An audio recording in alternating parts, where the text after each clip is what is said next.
I collect these things. How very quaint of you. Shall we go? Yes.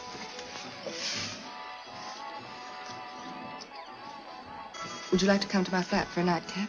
Lovely idea. Yes, isn't it?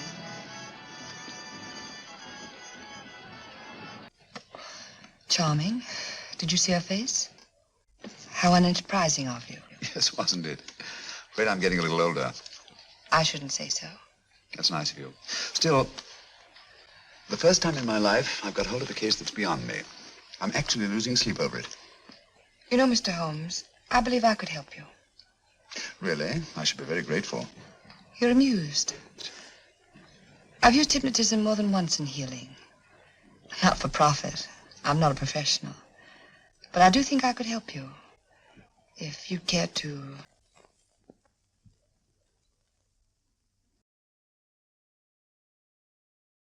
Nora, you mustn't talk about it. I'm sorry. Would you like me to read to you? No, not right now, thanks. Arlene. Yes, Nora. How is Stephen? He hasn't come back to see me since that first time. He hasn't even called. I'm sure he would have come, but he seems terribly busy. Tell me the truth. The truth?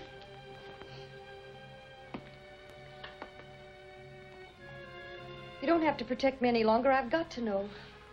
You know, Stephen isn't the only man in the world, Nora. It's not worth thinking about.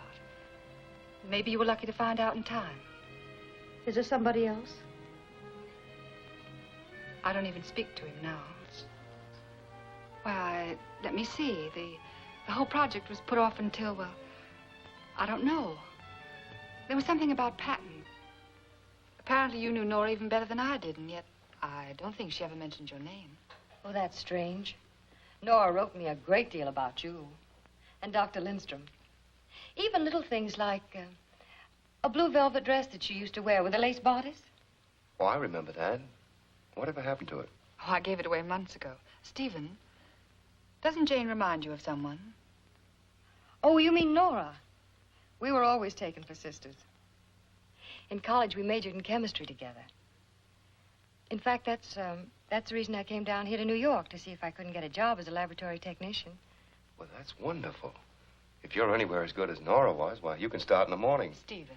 Well, you know how I need one. Well, that's probably not what Jane wants at all. Oh, but it is. It's exactly what I want. Did you really mean that? Would you like to go upstairs, Jane? Oh, yes. Thank you. You'll excuse us, Stephen. Certainly.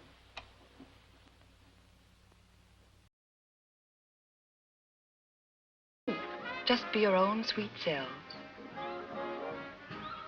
And don't be surprised at anything that happens. Barbara, why didn't you stop her? Well, Joe, dear, I tried. I kept telling you you'd understand, but she was convinced you'd never forgive her. Why, because she can't drink? So what? Who cares about that? You should have stopped her anyway. Well, I couldn't hold her down. Why not? Why didn't you call me?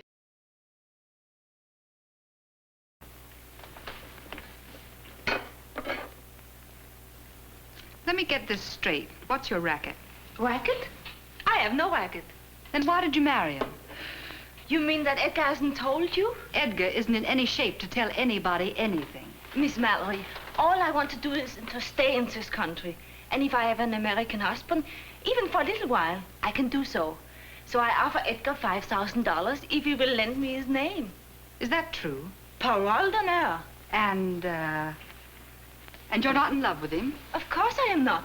This is completely a business arrangement. Oh, it is? Mm-hmm. And now that he's married to you, do you think those Broadway she-wolves are going to leave him alone? Depends on how you spell it. I'll say he has. Edgar can resist anything but temptation. I walked out of his show because I found him smooching around with Marion Rand.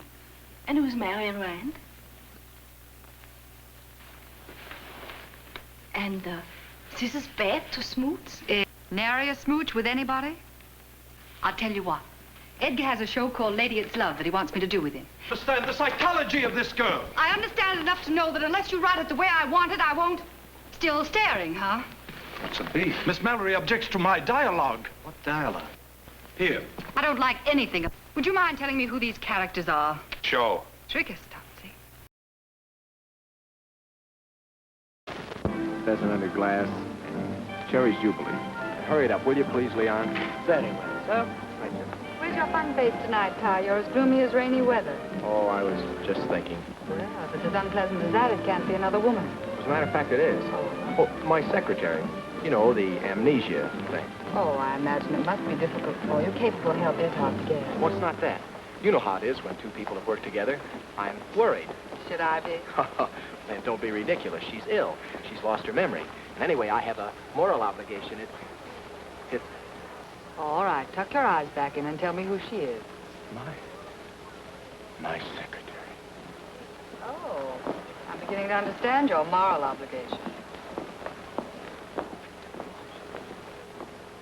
There's no competition. I'm either being flattered or fooled. There's fear that makes men fight. There's indifference that makes them run away.